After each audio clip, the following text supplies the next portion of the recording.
Did you know Reed College is one of Southeast Portland's largest employers? Reed has opportunities in a wide range of career fields from entry-level to senior management in occupations such as community safety, IT, and public affairs. Reed offers exceptional benefits in a working environment that combines Portland's natural beauty with an inclusive, progressive campus. Whether you're just starting out or looking for the next chapter in your career, start your search at jobs.reed.edu. Come work with Reed's friendly and accomplished staff at one of the nation's top colleges.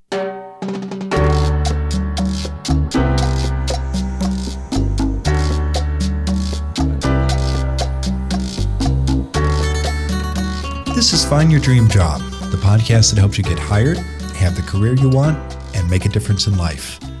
I'm Mac Pritchard, your host and publisher of Mac's List.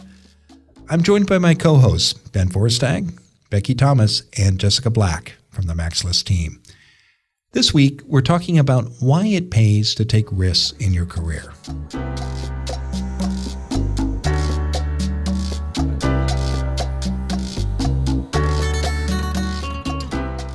Professional success doesn't happen by accident. It takes effort and risk.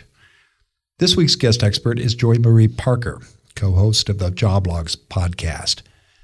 She says to get the career you want, you have to do things outside your comfort zone. We talk later in the show. A cover letter can make or break your job application. A past guest on our podcast, Liz Ryan, says you should write what she calls a pain letter. Talk about the employer's problems, says Liz, and what you can do to solve it. And send your note by old-fashioned U.S. mail. Ben has found a blog post by another career expert who disagrees with this approach. He shares the post and his own opinion about cover letters in a moment. How do you find and meet people inside a company where you have no contacts? That's our question of the week. It comes from Mackenzie O'Malley in Portland, Oregon. Becky offers her advice in a moment.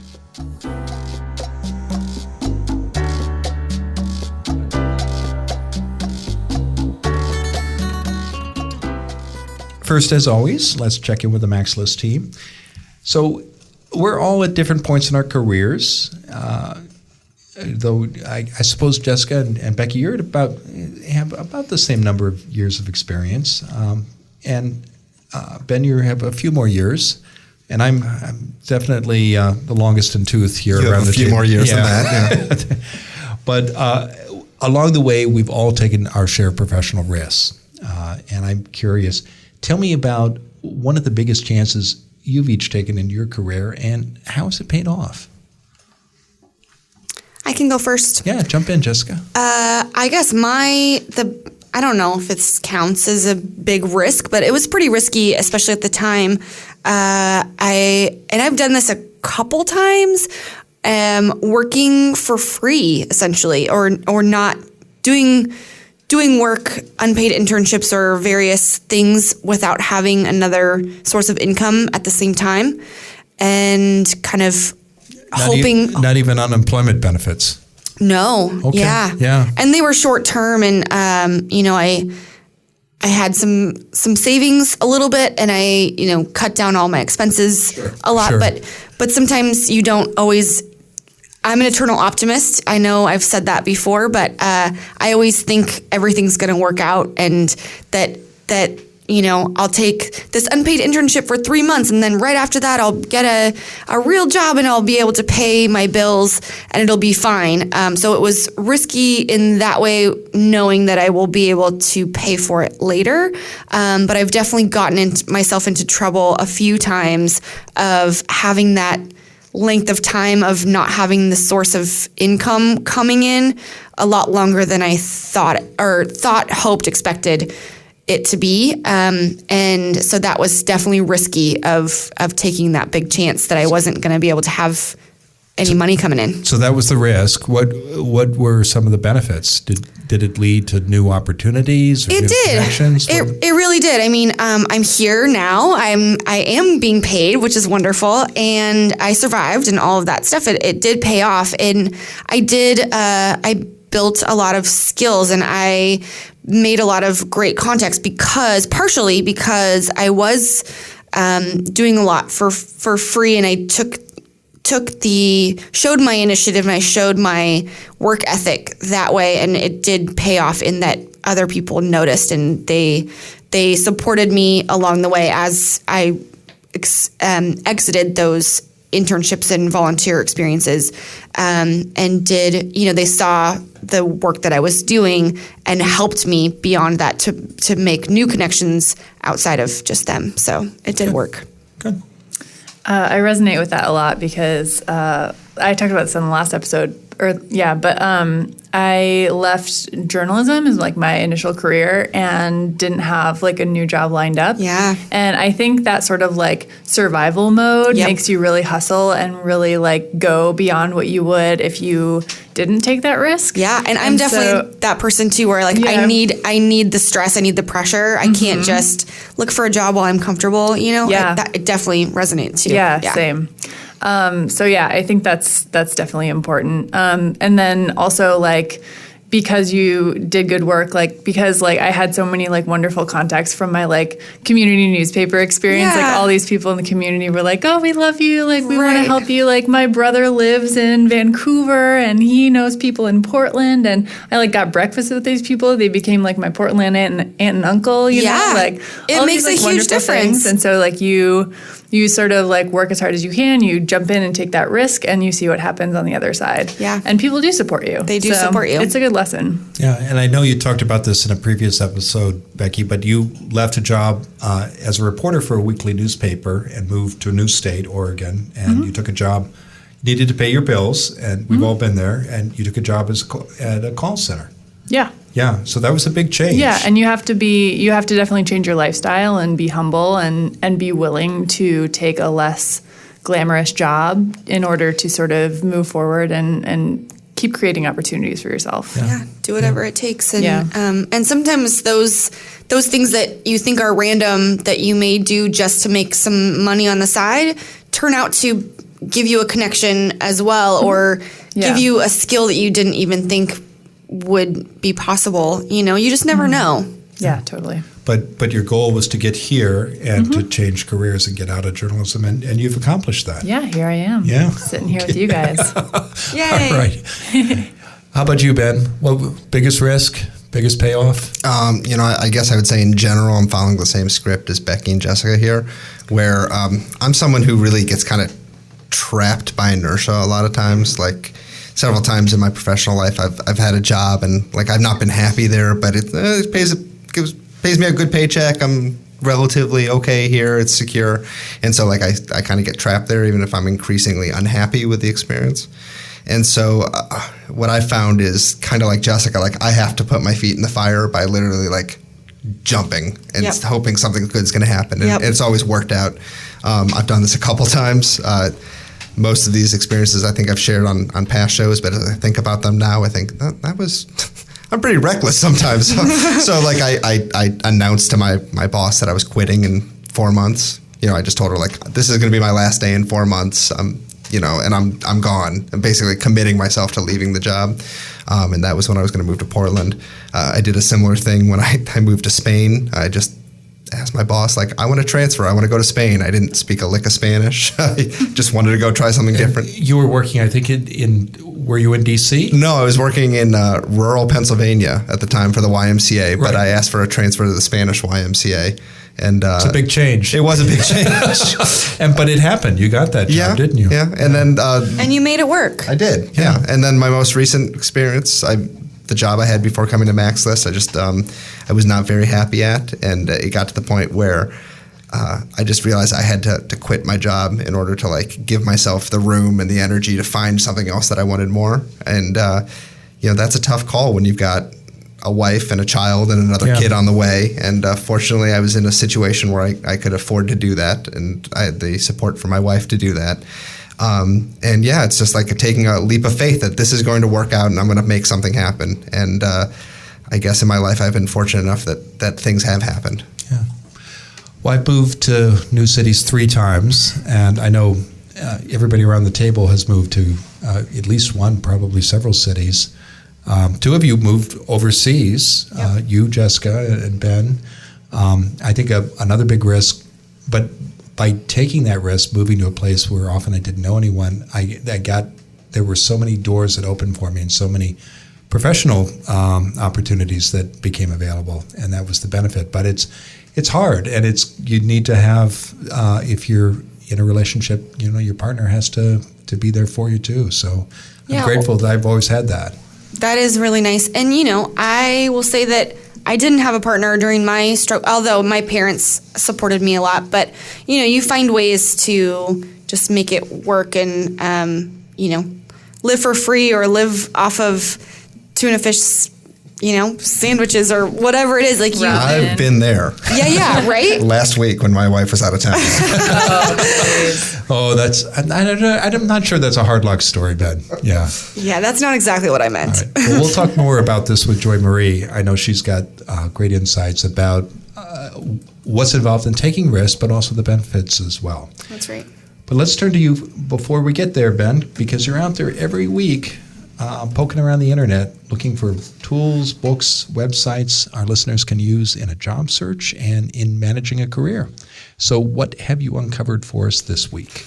So regular listeners of the show might recall a few weeks ago I was geeking out on cover letters.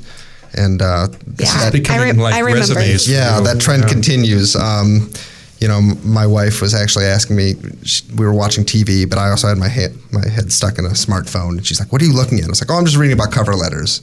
This is like 8 o'clock on a Thursday evening. And she's just rolling her eyes like, why are you doing that? That story is not the resource of the week, though. That's just context.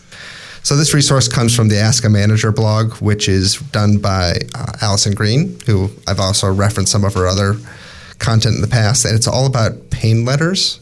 And if you remember back on episode 81, Liz Ryan, one of the core strategies she was espousing was the pain letter. Yeah, it's a very popular episode. We've had a lot of downloads on that. And so a traditional cover letter is mostly about kind of providing a narrative about your career and expressing your interest in the position. A pain letter is a little bit different in that you're outlining a problem that you think the employer is experiencing. This is their quote, pain, and then explaining how you can solve it. The other two big key differences here, one is you're supposed to hard mail a pain letter by mail, like you want it to be on their desk, a physical object. Also, often pain letters are written when there's not even a formal job opening, like you're sending this to a potential hiring manager with the idea that maybe like they're going to say, oh my God, this is the person I need. They get it. I'm going to create a job for this person. And I've always found this idea very intriguing. And in fact, I think I've coached some people sometimes, like this might be something you want to do. But I came across this post from Allison Green, and I'll tell you, she's decidedly against the pain letter. And why is that, Ben? What are her objections? So she doesn't like them all. She says it's basically a cover letter, but with, quote, with lots of added salesiness and a serious dose of presumption. I think her idea here is that, you're guessing at what the employer's pain is. Even if you do a lot of research, you're still like trying to get inside their head. And, it can be really hard to do that. And it carries a high risk of coming across as like really insulting or condescending or uninformed or both. And she also says, and I thought this is the most interesting point, the hard copy, sending that actual letter can be really difficult for the hiring manager. Even if they like your letter, even if they think you're a great candidate, our application systems nowadays are so automated and they're so digitally based that if you don't apply through that formal mechanism, it can be hard for a hiring manager to actually get your paper resume and application like into that electronic system. And it's a real hassle. And sometimes it's not even worth it for them. They just kind of chuck it, right? Right. So, I thought this was an interesting point, and I was wondering maybe we could expand this conversation a little bit. And is there some middle ground here, right, between the Liz Ryan kind of all-in approach and the Allison Green all-out approach? Can you think of like maybe a middle ground, Mac? I would say that the key is you need to find out what the employer's problems are and show how you can solve those problems. And I think I remember from my conversation with Liz, she wasn't encouraging people to guess. She said you need to do your homework and find out as much as you can and do that through research. I think that the middle ground might be this. It's just both tapping into and growing a network inside a company where you want to work and getting clear about what the problems are at that employer. And through either in-person meetings or in a letter, I think actually an in-person conversation would be best. Confirming what you've learned by asking lots of questions, listening and adapting your response to what you learn. And when you do that, you also have the opportunity to follow up with some written documents, maybe a letter or other material.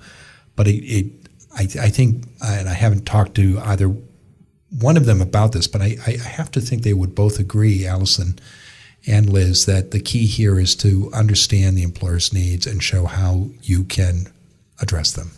Yeah, and I think maybe one of the natural synthesis points here is like, if you're going to do this approach, like you really, really need to know what the pain is. You can't guess at it. You can't make an informed guess. Like you need to like absolutely know like this is what their pain is because I was told this by a friend of a friend who works at the company, that kind of thing. Don't go in kind of willy-nilly just based on a quick Google search and throw something out there. The other thing I thought was maybe you could integrate some of these pain point ideas into a traditional cover letter. And so making it more than just kind of a general narrative and your interest in the job, but also say like, you know, what really drove me to this job is I see that you've got this issue that I'm really good at solving. Mm-hmm. And it's kind of the soft pain letter. It's the itch letter maybe. Yeah. No, I think that's really good, and I think that the incorporating all of what you guys just said I think is fantastic, but then doing sort of the Liz Ryan hard copy in terms of a thank you note or some kind of maybe not a thank you note, but some kind of note, but then following up with an online application system. Like do both. We've talked about that before with the, getting your resume to the hiring manager of, doing it officially and unofficially. I think that can be the same kind of route that you take of, the pain letter would be the unofficial and then you have to make it official at the same time, Thanks, guys. I think, everyone's got kind of their own ideal, but I think in the end you do what's most comfortable for you. And I think kind of a mixture of different approaches is almost always the best way to go.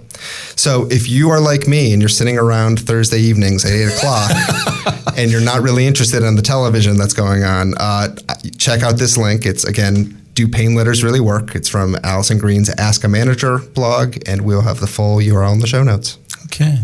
And I know we had Allison scheduled to come on the show last year, and then we had a schedule change. We'll need to give her another try in the new year because she has a lot of great ideas to offer, including It's one of my favorite blogs to go to. Yeah, I like it a lot too.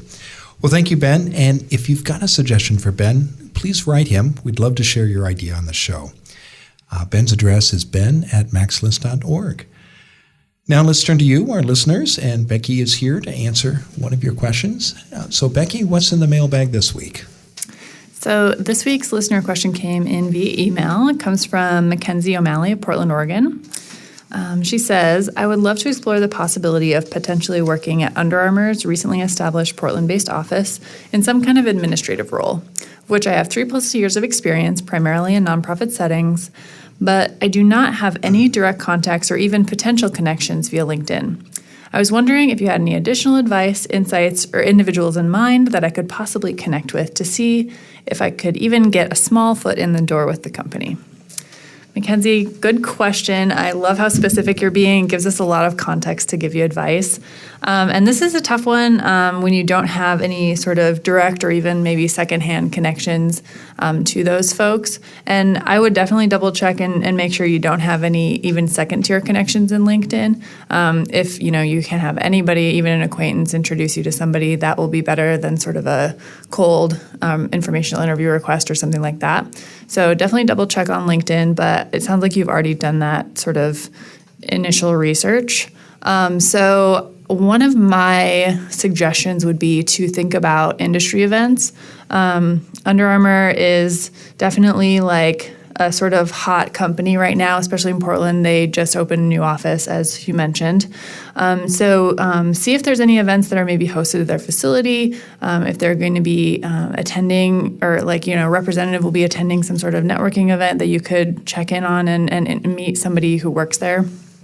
And, think about that sort of approach to just sort of meet people, out in the world, because there are people out in the world, who work there and who would be happy to, hear your story and things like that. So definitely go that route and just, talk about your interest in Under Armour to people that everybody that you meet. You never know who's got a connection.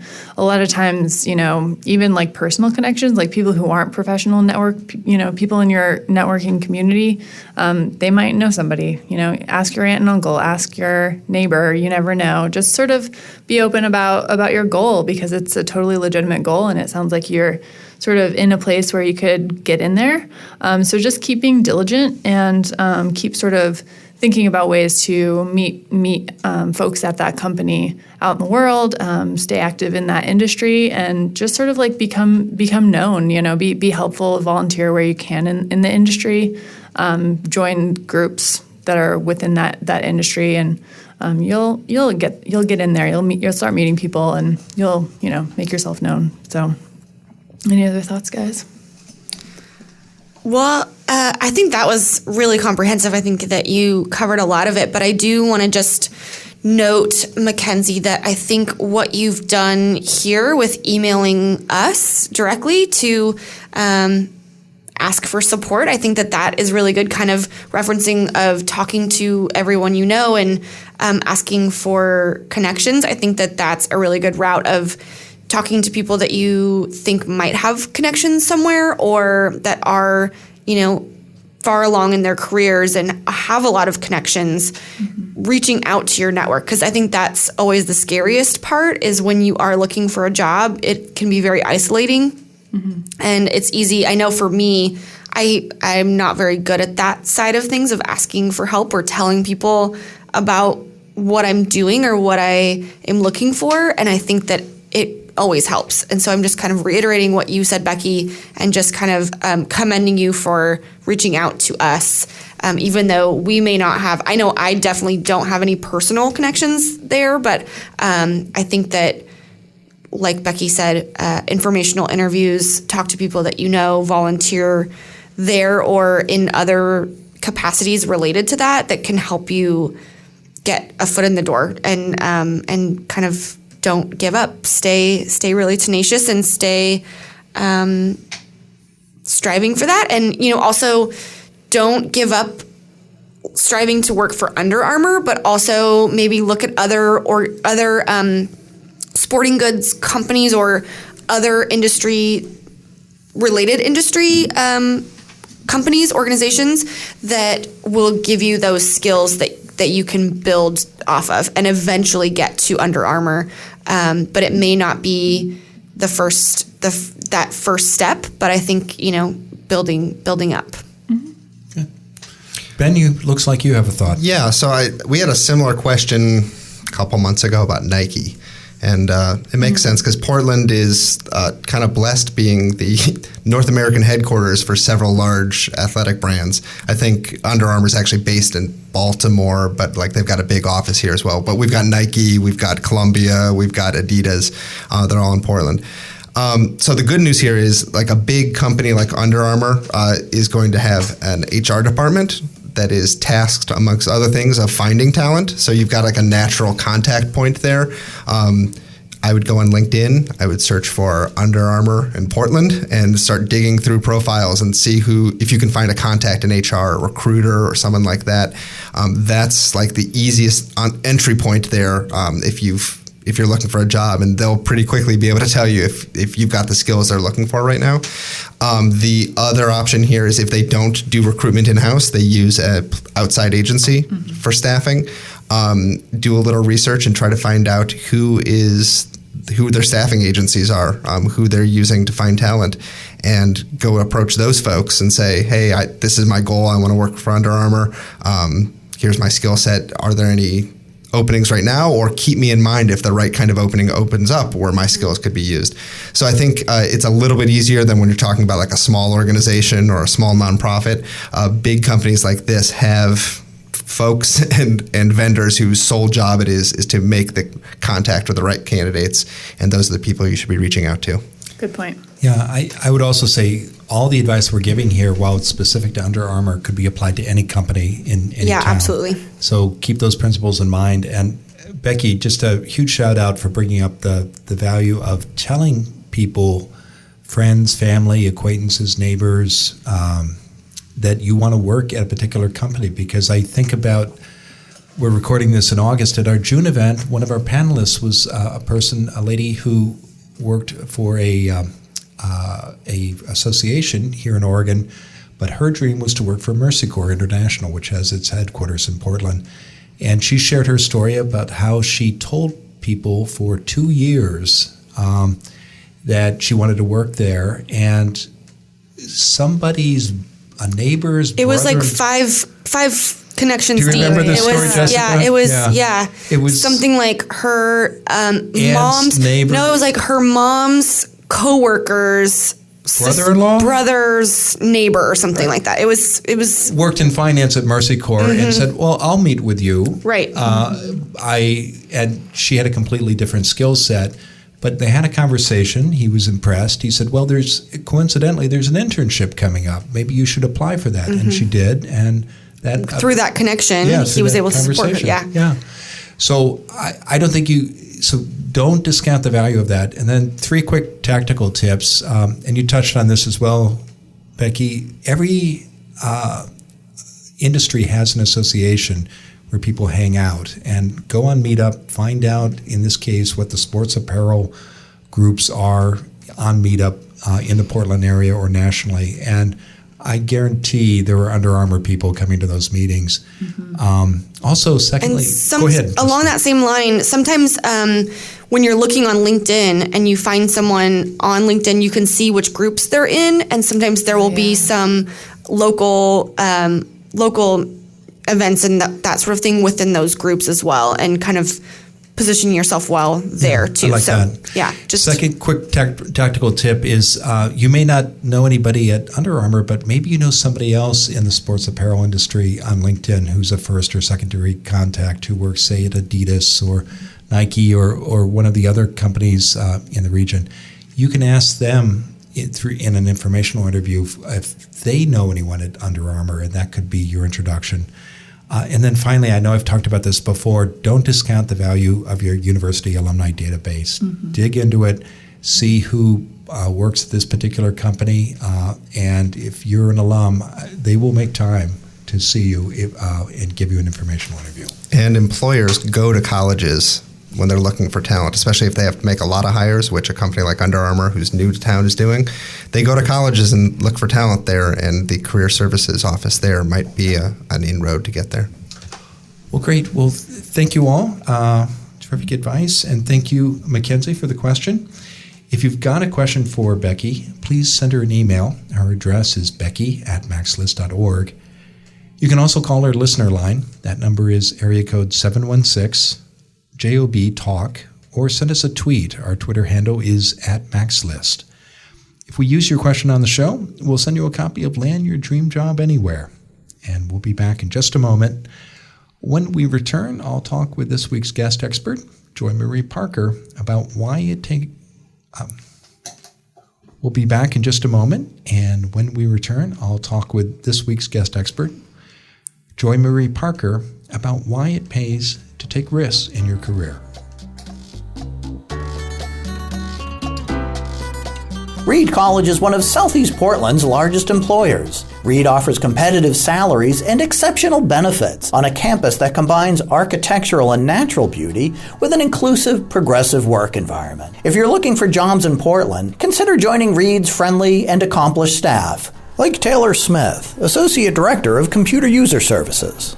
I think the best part of working at Reed has to be the people. The size of Reed is much smaller than what I've worked at before, and I think that makes this such a great community. This is a really special place. Like Alexander Charon, Assistant Director of Annual Fund. It's great working with students. They think about really immense things, and they have you thinking about immense things.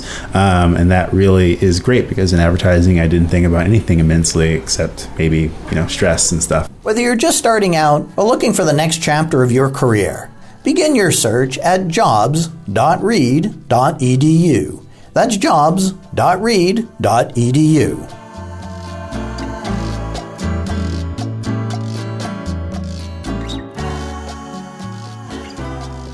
Now let's turn to this week's guest expert, Joymarie Parker. Joymarie Parker is a marketer and the founder and co-host of Joblogues, a podcast and platform that offers candid career conversations with multicultural professionals and entrepreneurs. Originally from Maryland, Joymarie now lives in Brooklyn, where you can catch her exploring the restaurant scene or planning her next vacation. She joins us today from New York City. Joymarie, thanks for being on the show. Thanks for having me, Mac. I'm so happy to be chatting with you and connecting with your audience today. Yeah, it's a pleasure. Now, our topic today, Joymarie, is about the benefits of taking risks in our careers. Tell us more about this. Why are you a fan of this? Yeah, so I think a lot of times when we're thinking about our careers and our development, naturally, it's very calculated. We want to kind of plan things out, make sure we're making safe bets, considering and exploring all the options before we do something. But I think a lot of times while that benefits us, there are definitely benefits that I've seen personally and professionally to taking kind of the non-traditional risk and kind of going the unconventional path. So I think we'll get into it a little bit, but I'm thinking particularly of a few areas, like when it comes to salary negotiation and talking about money and kind of stepping outside of your comfort zone, to also just kind of the opportunities that you're open to exploring and what you target. So I really think that it's something that everyone should consider at some point in their career. I think it's a little bit easier when you're younger, but really throughout at every point of your career, having an open mind to taking risks. I particularly want to talk about salary and promotion, but there are a couple of others that come to mind too. I know sometimes when people think about taking risks in their career, they might include switching careers or fields or starting a business. Are there other risks that come to mind when you think about this topic? Yeah, absolutely. Those are certainly great. I think also relocation and thinking about where you'd want to move and go. On our show, actually, our podcast Joblogues, we recently interviewed someone from Hired.com who they'd published something called the Global State of Tech Salaries. And their findings actually found that in many instances, candidates who were open to relocating got higher, more lucrative salary offers. So I think it's even areas like that, just where you might work next. I think there's a lot of conversation too around kind of millennials and how long we stay at companies. It's a little bit shorter than traditionally, historically others did in the past. And so even taking a risk sometimes in terms of being open-minded to maybe leaving a job that's not a good fit within 6 months or a year, I think that has a lot of benefits that I don't always think about. So those are definitely some of the additional areas I'd add to that. I'm glad you brought up relocation. Before our interview, I had a chance to chat with my co-hosts, and there are 4 of us around the table here, Joymarie. 2 of us had moved to Europe for a job, and I think 3 of us all moved to Oregon, in 2 cases all the way across the country. Oh, wow. Yeah, and one of us from the west, but it's a brand new city. So it's and we talked about both the risks involved and the benefits that we got from those experiences. Yeah, exactly. That's a prime example. We have a living, breathing proof right here. So, well, so let's talk about benefits. And you mentioned money and asking for more, either in a negotiation or perhaps when you've gotten a promotion or when there's a job offer on the table. Why are people reluctant to take risks like that, to ask for more and perhaps to accept the first offer? And what should they do about it?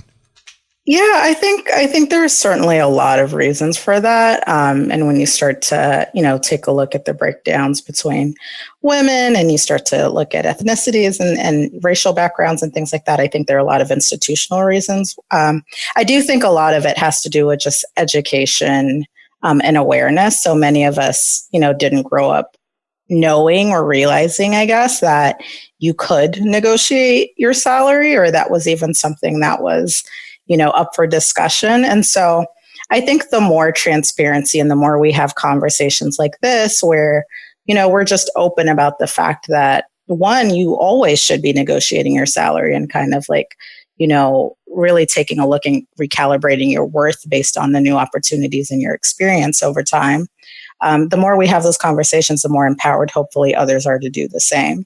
So I'd say, as a rule of thumb, always negotiate salary. Anytime you're faced with an opportunity to kind of look at a new role, or even if the scope of your existing role has changed significantly, maybe you started in one role and it's been about 6 months, a year, and now you find yourself doing double the work or picking up for someone else. Definitely have those conversations with your boss, with your leader, with the hiring manager, to take a look at salaries that are progressive, that feel appropriate for the amount of work you're exerting. But I think the risk-taking piece for me comes in a little bit more than that, where I know an example for me personally was I was, when I first started my career, I was an entry-level coordinator in an advertising agency. And I think I was making like $15 an hour temping. And I'd done that for about a year. I tried to kind of get converted to full-time and negotiate with my boss. It really didn't work out. So after a while, I started putting feelers out there and looking. I remember I was working with a recruiter at a talent management agency, and I told her, based on my experience and my education and just kind of all of the work that I've been doing, I'd like to target marketing roles within the $60,000 to $70,000 range. And at the time, if you do the math, $15 an hour converts to like $30,000 a year. So I remember her distinctively just kind of like laughing at me and kind of being like, that's sort of a ridiculous amount. But I was very confident. I knew that I had a few years of work experience, and that the level I was operating at really was more within that range of $60,000 to $70,000. I did some research on Glassdoor, so I think this is about being calculated too and doing an amount of research. But then I took that and I upped it, and I went up to that 60 to 70K, which was a stretch. But what I found was that I started attracting interviews and job opportunities that were more in the $80,000, $90,000, $100,000 range. And even though ultimately I ended up with the next role that I got ended up at around $75,000 a year, I would have never attracted those opportunities if from the very jump I had said, I'm making the equivalent of $30,000 a year, so let me just look at $40,000 jobs. So I think when I talk about risks and salaries and negotiation and just sort of knowing your worth, I think it's really about being comfortable taking, a leap of faith and sort of stretching those amounts and going for the higher end of the spectrum. I think that's really what I'd love to encourage your listeners and everyone listening today to do. Well, that's a big jump from $30,000 annually to $75,000. So congratulations on making that move at that point in your career. Yeah, thank you. Yeah. I'm curious about two things. One, what inspired you to do that, Joymarie? How did you decide that you were going to ask for those higher figures? Yeah. So, I think in that specific example, I was undervalued. So, that's an example where I probably should have been making closer to that 50K, but I was just so excited to get in the field and get that experience at the time. I was much younger. And so, I was open to the opportunity at the less pay. And I think I was supplementing that with other types of jobs. It really just came from realizing that I was operating at a level where I should have been getting paid more. And so I think I came to that just sort of by taking a look around myself. At the time, I was actually exposed to hiring other people and kind of recruiting other people for the company. So I knew what they were asking for. And I had insight into like what other people were making. And so that was really helpful. And I think that's the piece that I am adamant about transparency, because if you don't know, you'll never kind of be able to price yourself and ask for that amount for yourself. So I think resources like Glassdoor, like Hired.com, all of these resources online that are now kind of fostering more salary transparency, I'm a huge advocate of. So I think it starts with, knowing what people are making, knowing what's competitive in your market and your industry, and then also just taking an audit and a look at the work that you're doing. If you feel like you're really operating at a higher level, I think some ways of assessing that are, are you picking up slack for multiple team members? Are you maybe doing the role of 2 or 3 other people? Is the work, the actual work that you're contributing, really valuable to the organization or valuable to your boss? Are you saving other people time? Because I think a lot of times we don't think about time efficiency as like a form of currency, but it really is. If you're saving others time by even doing administrative tasks or, filing files for your boss so that their job is a little bit easier when they come in. Those things all have value. So I think just staying ahead of the market and keeping current by using the resources, but also just auditing what you're doing and making sure you feel like you're being paid competitively, not just appropriately. Well, I love the steps that you outline there and the process involved in doing that research, getting clear about what the market is paying, what the value of that, the dollar value of what you're offering, and then walking into a negotiation with those facts and those accomplishments at hand. I can imagine listeners saying, well, that's a lot of work, but I also, the numbers you've shared show that paid off with a huge return on investment to go from an annual salary of $30,000 in this case to $75,000. That's a great return on the dollar.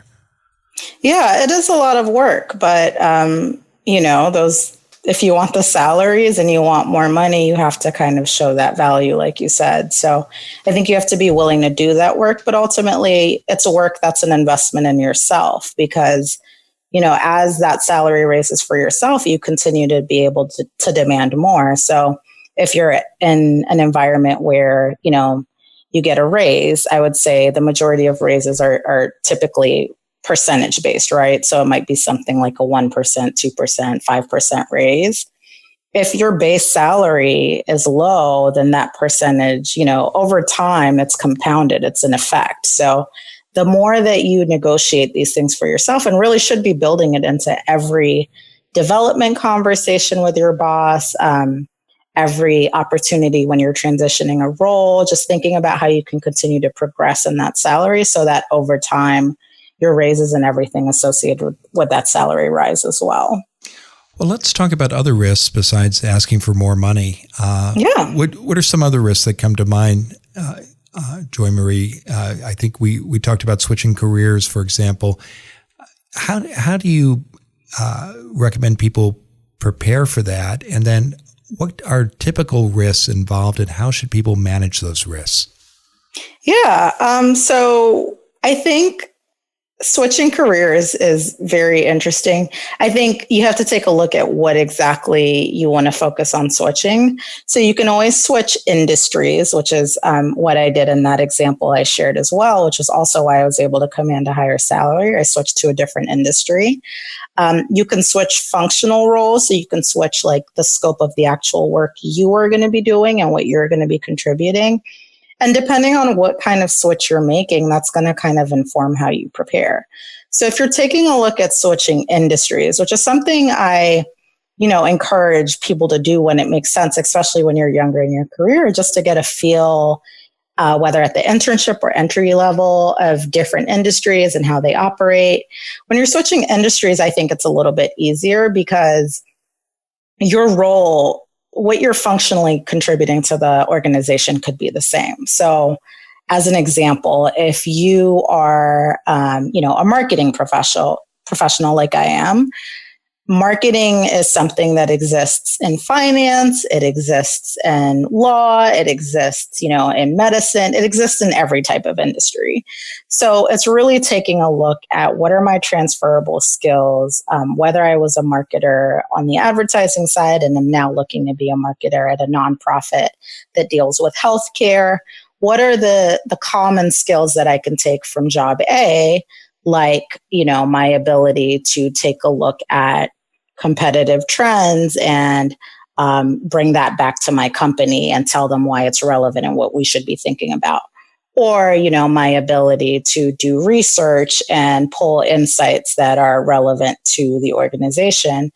That is something that, would benefit me in both industries, whether it's the nonprofit or, the advertising. And so really taking a look at what are the transferable things I can bring over into a new industry, and then being willing to maybe take a risk and look at different types of industries you hadn't considered. So, I think when you can, play around with startups, play around with nonprofits, look at for-profit organizations, try big organizations, small organizations, because all of them have different flavors, and you really get a sense of what you like and don't like by exploring. So that's kind of one risk I encourage people to do.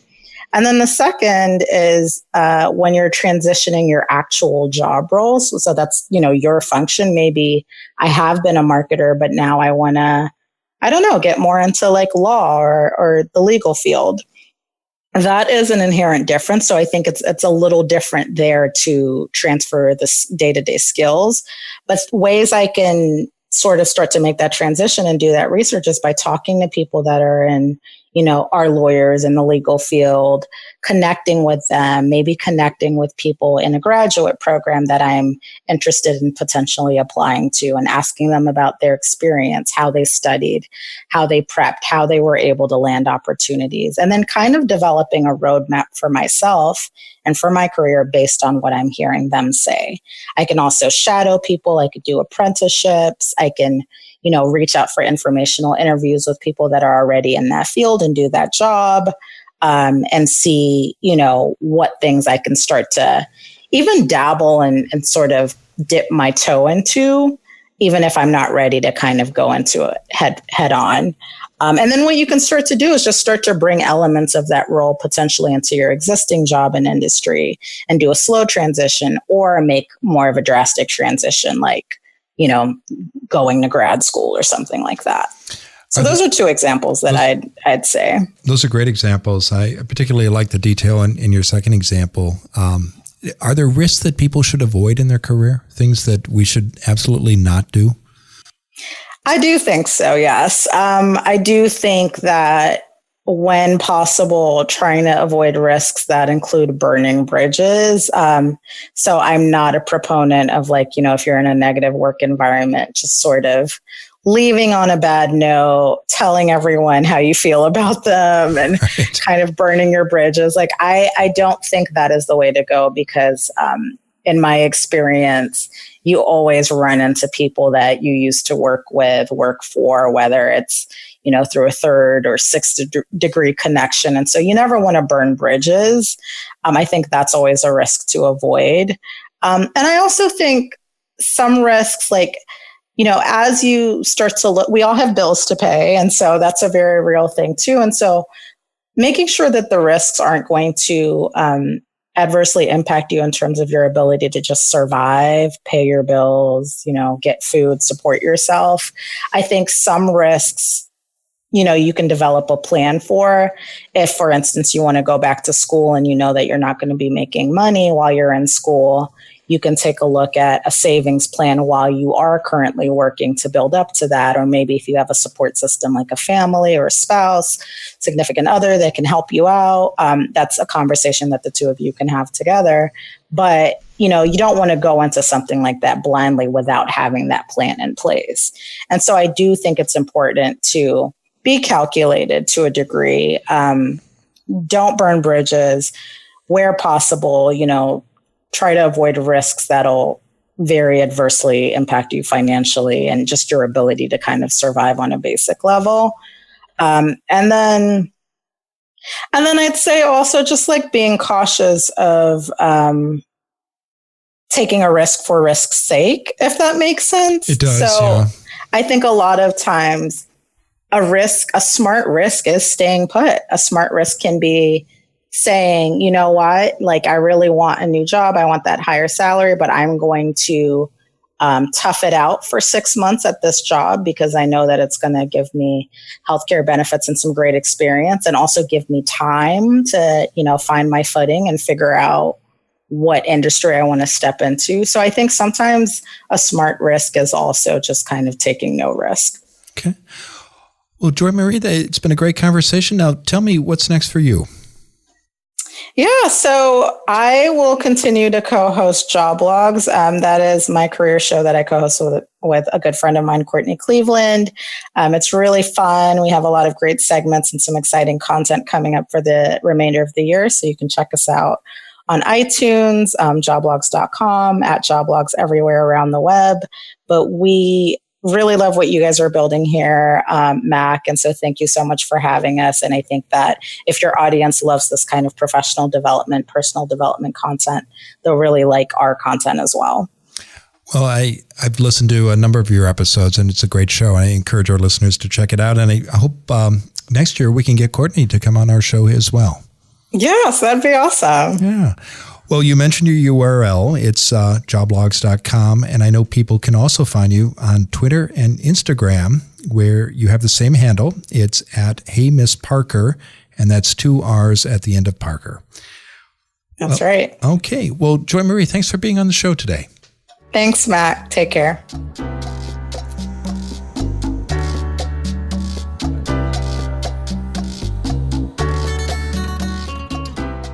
We're back in the Max List studio with Becky and Ben and Jessica.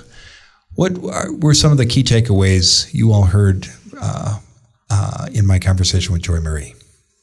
I really liked what she was saying about salary negotiation. I liked this sort of amount of detail and the personal story that she shared. That was as far really as good. Being like undervalued. Yes, I and think that's huge. The fact that she was like paying her dues and young and okay with sort of making little money. But then when she was ready to make a change and take a risk, she did some research, she talked to folks, she sort of figured out what she was worth, and then she went after that. She advocated for herself. Yeah, because I think it's really easy for you to start in a low salary because you want the experience and you just want the job and you don't know any better. And then you get stuck in that trajectory of you never really get back to equal footing. But I liked that she did all of that research and she really was like, no, actually, I did start too low and I should be up here. I think that's great. Yeah, and those new employers don't know that she was making $15 an hour at her last job, Like the Nobody fact else that she needs to was know. doing like really good work means they probably assumed she was making in that range anyway. So just to like not sort of shrink yourself down to what level you are at, but like really understanding what level of work you're doing. And it may feel like a risk to sort of ask for that much more, but the fact that she had grounded in, data and research And was able to back it up with her skills too. Exactly. Yeah. So that was cool. Yeah, I love the process that she laid out about how to do that because the message wasn't, you're not paying me a fair salary. It's here's what the market pays. Here's what I've accomplished for you. Here are the skills I offer you. She made a business case. Absolutely. And she showed our listeners how to do that. So I thought that was huge. It's huge. Ben? I like how she kind of qualified taking a risk here, which I think is important. Putting yourself in a position where you can take a risk, because frankly, you're not always in a position and not everyone is ever in a position sometimes. So, whether that's planning ahead or saying, I'm just going to stay in this job for 6 months and do what I need to do here and then move on. I liked that too. I think kind of being pragmatic and strategic about the risks you're taking rather than just like jumping all the time. At some point, you need to have a little stability in your career, do your dues, get everything you can out of that opportunity before you move on, and put yourself in a position where you've got some fallback if you don't find the next thing right away. Yeah, I was actually going to say the same thing of that note of don't take risks just for risk's sake kind of a thing, which is what Ben, I think, is referencing. Your career is not a bungee jump. Right, and I think that point is really valuable because, in this sort of, I'm going to sound like an old person in this day and age. That's my job. Type of thing. I think it's really easy. Our attention spans are so limited, and not just with what we're looking at or what we're focusing on, but also I think it streams into our jobs. Of sometimes I think people, they land a job and they love it for the first little bit, and then they get bored or they get restless, and then they want to jump career again, because that's the sort of stimulating part, is the looking and the searching and the interviewing, and it feels like you're doing something rather than actually just enjoying the job that you have and kind of going into that deeper work of being good at your job, which can be kind of scary, and it can be kind of it's deeper work, and it takes a lot more energy, and it takes a lot more focus, and I think sometimes people don't want to put the energy and time and focus. I'm repeating myself now. No, I think change sometimes can be a more attractive choice, because making a commitment can be harder because it feels that way. Yeah. And so people get scared about being stagnant and they want to just jump right away. And I think that her point about don't just jump because you feel like you want to take a risk. Right. I thought that was really, really valuable. Good. Well, thank you all. And thank you, Joymarie, for joining us this week. And thank you, our listeners, for downloading today's episode of Find Your Dream Job. If you like what you hear, please sign up for our free weekly newsletter. In each issue, we give you the key points of that week's show. We also include links to all the resources mentioned, and you get a full transcript. If you subscribe to the newsletter now, we'll send you our new guide, the Top Career Podcasts of 2017. Discover all the podcasts that can help you find a great job and get the career you want. Get your free newsletter and podcast guide today. Go to maxlist.org/Top Career Podcast 2017. And join us next Wednesday when our special guest will be Mandy Woodruff, Executive Editor at Magnify Money. Until next time, thanks for letting us help you find your dream job.